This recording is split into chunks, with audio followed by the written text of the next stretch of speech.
ఉన్న సమయంలో దేవతలకు ఒక వెర్రి కోరిక పుట్టింది. శివుడు కేశవుడు యుద్ధం చేసుకుంటే ఎలా ఉంటుందని బ్రహ్మగారి దగ్గరికి వెళ్ళి అడిగారు.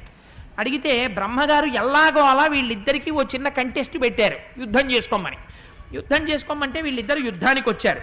యుద్ధానికి వచ్చిన తరువాత ఒక్కసారి హుంకారం చేసేటప్పటికీ మహాదేవుని యొక్క ధనస్సు స్తంభించిపోయింది. అంటే ఇంతకన్నా అజ్ఞానంతో కూడుకున్నటువంటిది ఇంకొకటి ఉంటుందా? శివకేశవుల మధ్య చంద్రశేఖర పరమాచార్య దీని గురించి అద్భుతమైన వ్యాఖ్య చేశారు. తెలిసి తెలియని వాళ్ళు అన్నారు, శివకేశవుల మధ్య యుద్ధం జరిగింది, కేశవుడి చేతిలో శివుడు ఓడిపోతాడన్నారు. కేశవుడి చేతిలో శివుడు ఓడిపోవడం, శివుడి చేతిలో కేశవుడు ఓడిపోవడం ఉండదు. అలా అయితే పరశురాముడి చేతిలో రాముడి చేతిలో పరశురాముడి ఓడిపోతే ఎవరి చేతిలో ఎవరు ఓడిపోయినట్టు చెప్పండి?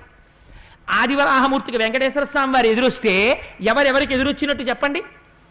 రెండు విష్ణుమాంశాలు కావా? రామలక్ష్మణ భరత శత్రుఘ్నులు ఒక్కసారి భూమండలం మీద